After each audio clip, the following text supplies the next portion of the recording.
Veamos tres textos utópicos. El programa en verdad no contiene textos utópicos, son todos distópicos, ciencia ficción, y textos realistas del siglo XIX y de vanguardia del siglo XX que se puedan relacionar con la temática. Pero me parece fundamental compartir con ustedes algunos textos genéricamente distópicos para que se entienda mejor lo que vamos a leer de aquí en adelante. El primer texto utópico de la literatura rusa fue escrito por Shcherbatov y se llama Viaje al país de Ofilia.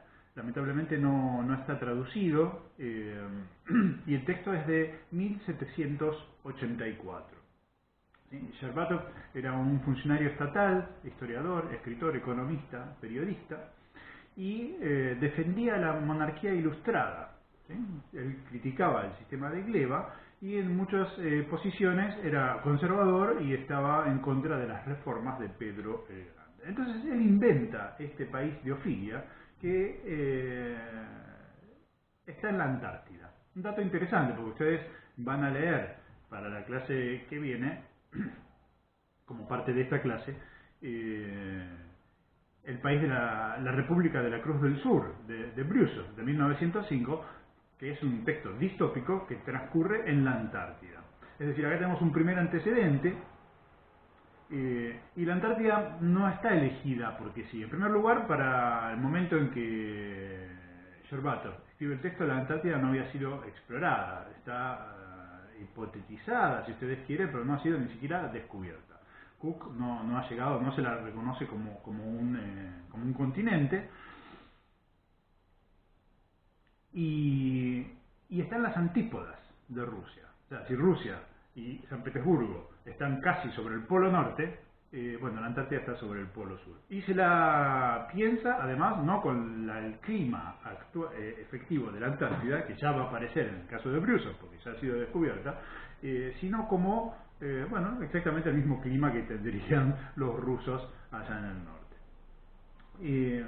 Y es a tal punto un espejo que las ciudades, por ejemplo, Peregab, ¿sí?, es la ciudad fundada por Perega, ¿sí? Y Perega sería una especie de alter ego de Pedro el Grande. Kvamo es Moskva, Golva es el Volga, etc. En este país utópico, Shcherbatov nos va a dar un modelo de gobierno alternativo al que tienen los rusos. ¿Sí? Y les doy una cita para que ustedes vean el objetivo de este texto. Dice: si en algo merece atención, ¿no?, el país de Ofilia, es por esto, por la sabia implementación del gobierno en el que el poder estatal se piensa para el beneficio del pueblo. Los altos dignitarios tienen derecho a comunicar al monarca sus pensamientos con audaz decoro, la lisonja está expulsada de la corte y la verdad tiene una acogida irreversible, porque las leyes están hechas conjuntamente con el acuerdo general del pueblo y además son observadas de continuo y corregidas para su mejora. Bueno, evidentemente es un país utópico en el que todos nos gustaría vivir en armonía.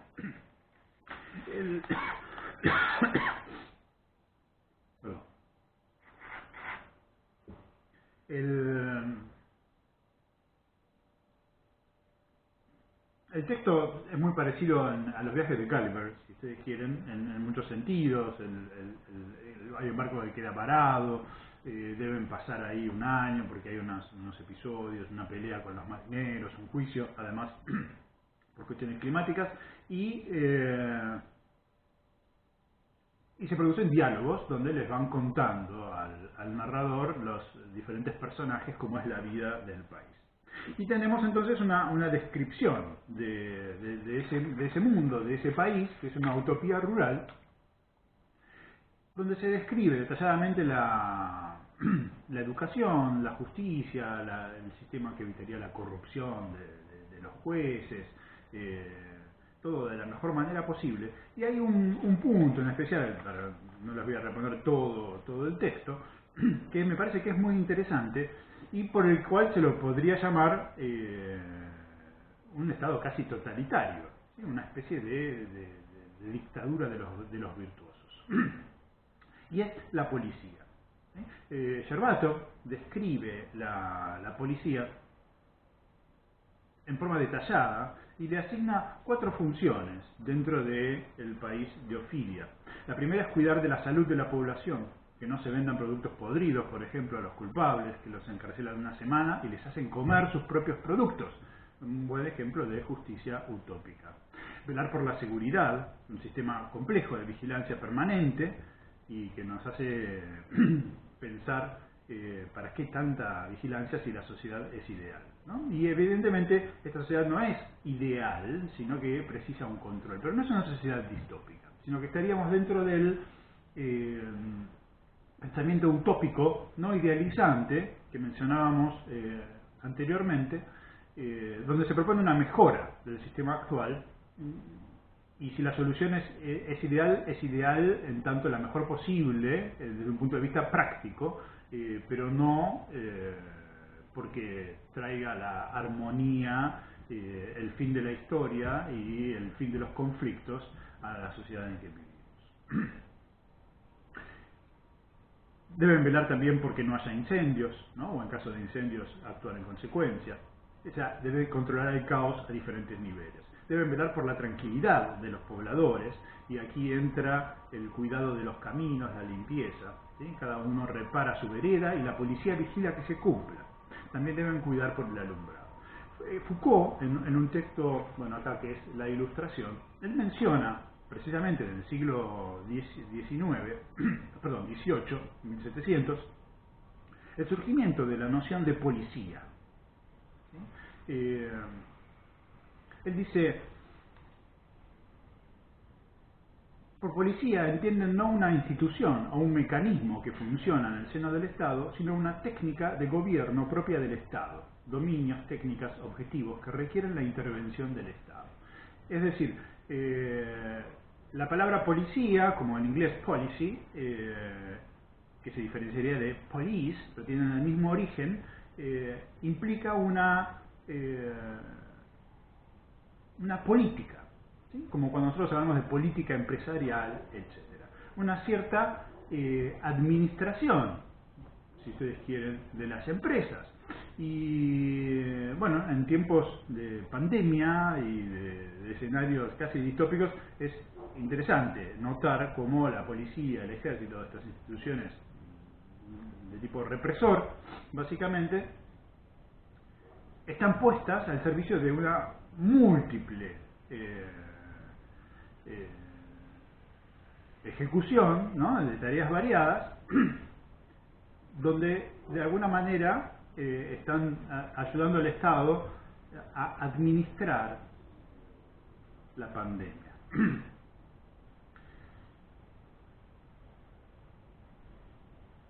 En el mismo texto, Foucault señala 11 responsabilidades de la policía en estos proyectos de dieciochescos. Dice, existen 11 cosas, según Delamer, un autor: la religión, la moralidad, la salud, los abastecimientos, las rutas, puentes y calzadas y edificios públicos, la seguridad pública, las artes liberales, el comercio, las fábricas, la servidumbre y los peones, los pobres, ¿sí? Es decir, si vemos que algo parecido sucede en Gervato, estamos en un momento muy original de nuestro mundo, donde ya no es el descubrimiento de América, sino la consolidación de un Estado particular de tipo totalitario, que es el que seguimos teniendo hasta hoy, incluso en democracia, que puede estar limitado en tiempos de paz, pero cuando aparecen los enemigos invisibles, y todas las metáforas acá de guerra son interesantes, estos mecanismos totalitarios se activan en mayor o menor medida, obviamente cuanto más antipopulares son los gobiernos, peor es la activación de estos mecanismos. Pero me parece que es una cosa que tiene que ver con el sistema, que puede estar más o menos exacerbado según el signo político o ideológico del gobierno de turno, pero que de todas maneras está ahí, más allá del gobierno que le toque administrar esa institución policíaca y ese problema, ya sea de emergencia sanitaria o de otro tipo.